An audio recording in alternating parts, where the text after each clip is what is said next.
Hello, my friends. This is the art of prepping. I hope everyone's doing good today. There's a big thunderstorm going on right now. I don't think you're going to be able to hear it, but a lot of rain and heavy winds and thunder and lightning. It's pretty epic out there. So I'm like, well, so much for my walk. I was wanting to go out and just cruise a little bit. I did get out for one walk earlier, but I think this second walk is going to be canceled. So I was like, let's do a video. So how much? What is ideal in terms of your preparedness levels? And of course, this is kind of subjective though, right? You can make some objective cases though for why you'd want to do certain things. But overall though, in the big picture of every category, you could kind of have your own level. And so this video is not so much to kind of say you have to have this much as a bare minimum, or this is ideal and this is not, but just to simply say, hey, I have some examples and this is kind of what makes the most sense for me. I've been doing this for a long time and I've really thought through, my preps pretty well. And I'm not saying that it can't be improved upon. Of course it can. But I'm just going to give you some examples here to kind of just get you thinking, especially if you're new to all this. And I'm just going to talk for a few minutes. Okay, so the first example of it would be food. And what would be the kind of the ideal amount of food to have? And of course, you may have a family with kids, and so it might be more labor intensive and obviously more financially stressful for those who have to put back, food for 7 people versus if you just live alone. But when it comes to food, though, the way I look at this is that if you're new to preparedness, just make incremental goals until you get to your ultimate goal. But what is the ultimate goal? Well, for me personally, though, I think a minimum of 1 year makes the most sense. Now, a lot of my friends, have a lot more than 1 year. And I agree, too. I think that you really should have more than 1 year because what can happen in 1 year that could prevent you from having food could continue longer than 1 year. So, for example, if you have a bad year and where you live, you only have one growing season. But in your garden, though, that during that growing season, you get very low to no yield because of maybe a natural disaster or just horrible weather or whatever. So you have nothing to put back. That's pretty serious. But if you have a 1 year food supply, well, you have a hedge against that. So you would still have to wait until the next growing season. And that's why you would have a 1 year supply. Now, in between, it's smart, of course, to have, seeds that you could sprout food year round. And, if you have animals, right, that you could harvest, rabbits, and maybe you have chickens so you can get eggs and, all this. But when it comes down to it, though, I think 1 year is a good ideal level of prep for food. I think 2 is even better. But once again, we're just talking about maybe like a minimum level of comfort. I think 1 year is that. But, when it comes to water, and this is my second example, this one's a bit more tricky because it's not only just heavy, but it's also bulky. And so if you live in an apartment, it's going to be really hard to put back a lot of water, especially if you live like in a high rise building. If you live on the 20th floor of a building, do you really think that you're going to be, able to get 50-gallon drums and fill them up with water and get away with that? I mean, probably not. So it comes down to what is possible in the space that you have available to you. But I think it's ideal to have at least 1 to 2 months of water. And for me, I push a lot closer to 2 months than 1 month. But this is obviously a lot easier if you have a basement and you have space available in that basement, or if you have a garage, even a barn, if you have space, this is not that big of a deal to put back 1 to 2 months of water for your family. But once again, if you live in a condo or a small apartment, something like that, it could be a problem. But you just do the best you can on that.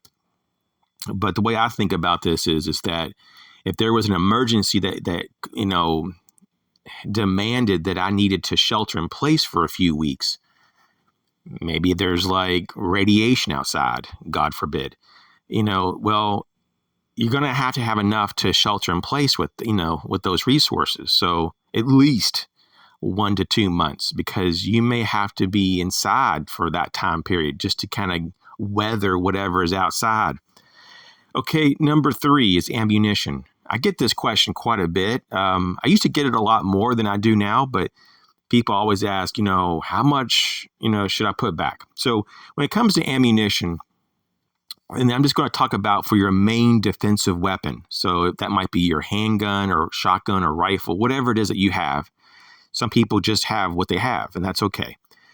But using what you have, I think it's really smart to have 1,000 rounds to whatever is your primary weapon. And that's just kind of the bare bones ideal level to start with. That's just kind of like, that's respectable. That's just enough, I think, for the short term, at least, to feel comfortable.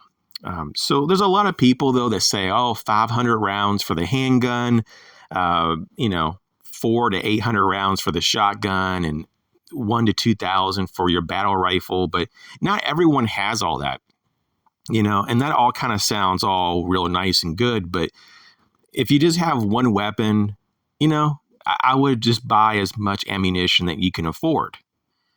But I would try to at least get to the 1,000 round mark or beyond. And I do have I have concrete reasons why. But if you just kind of look at okay, so how many mags do you get with 1,000 rounds? And when you do the math, it's a little shocking you're going to get quite a few, but you're not going to get probably as many as you think. And if you get, find yourself into like a gun battle that you have to defend yourself from marauders, or if you're having to all of a sudden go out and hunt for food because you're starving and you're going to have to use maybe your only weapon, which just happens to be your defensive weapon for that, are you going to have enough ammunition to defend yourself and then go hunting and then all the other things that could pop up? So I think it's pretty conservative, 1,000 rounds. Now, are you going to be walking around, like bugging out with 1,000 rounds on your person? Absolutely not. That's just ridiculous. But you could take your 1,000 rounds and break it up into different cache systems. So you could have maybe a few hundred rounds at your home, like in your home, maybe a few hundred rounds buried somewhere, maybe off property. Maybe you have a few hundred rounds at a friend's house in case, if you retreat to them. Maybe it's also a bug out location. You have a few hundred rounds there and maybe a few hundred rounds in your actual bug out bag. And something like that kind of makes sense, or something of that nature. You could just break it up. And so that makes sense.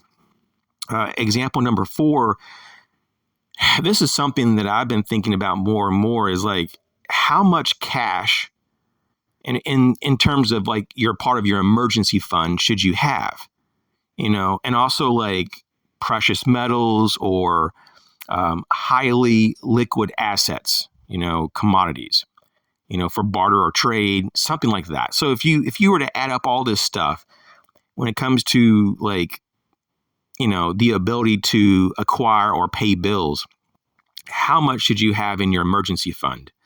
And there's a lot of different people, some of which are so-called professionals, and they have a lot of different numbers out there. Some people say pretty much as low as 3 months. That's typically the lowest you normally hear about, 3 months. And then you hear some people say as much as a year. And this is my thinking. If you have a spouse and both of you are working right now, everything's going good financially, And if one of you got laid off, you could still pay all your bills. I think having 6 months put back is good. I think that's enough. But if you are in a situation where you or your spouse is not working and it's only like one person in the household is making all of the income, or maybe you're just a single person, I think in that situation you would want to up it to about 12 months or a year worth of living expenses. So this is kind of where I'm at, with all this. But I think just generally speaking, if you just wanted to err on the side of safety, 9 to 12 months is kind of really probably where most people really should be. And this is because it can take a while to get a new job. It can also be a situation where maybe it's not your job that is the problem. Maybe you've been injured or you got real sick. Things happen. So there's that. And the last example here, this is very interesting. I just want to touch base on the prepper group and like how many members in the group is ideal and the various types of skills that you'd want to have in that group. So my thinking is that if you're wanting to kind of move and travel and do that in a efficient manner, a smaller group makes more sense. But if you're going to be held up somewhere and you're going to try to protect an area, a perimeter, then I think that a larger group is better because you're going to have shifts that are like day shifts and night shifts for security and all that. But the reality is that most people, though, are not going to be able to put together a larger group or find a larger group. That's just how it is. And I'm not trying to be negative. I'm just trying to point out the facts that it's kind of hard to find people that you can trust and that are thinking the same as you do and all that. And so for me, though, I kind of feel like that a smaller group is better. But if we're talking like a Mad Max scenario where like society has fell apart, then I would be more open to a larger group if we had really good people in that group. So my kind of answer is that for just a general short to medium term emergency, a prepper group between the size of 5 to 10 members makes the most sense for me. But if it's some kind of a longer term emergency, I would want to probably have 2 to 3 dozen people.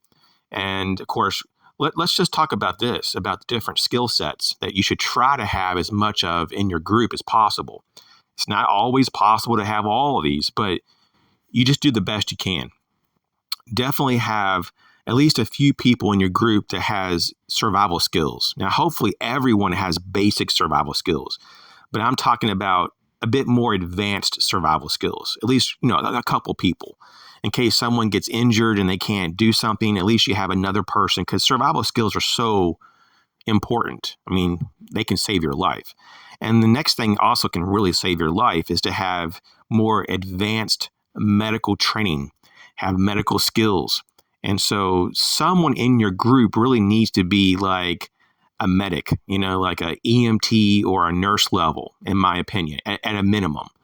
Unless you just have someone in your group that has gone to a bunch of training over time, and it's possible that you could actually know quite a bit and not be an EMT or a nurse or a doctor. And I'm one of those people. Now, when I was in college, I did the EMT training class.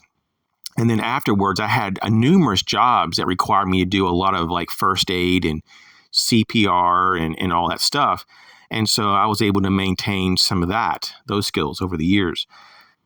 But definitely, though, you definitely need at least one person. In my opinion, it's better to at least have 2 in your group that has advanced medical knowledge because it's so important. Someone in your group has to be really the leader.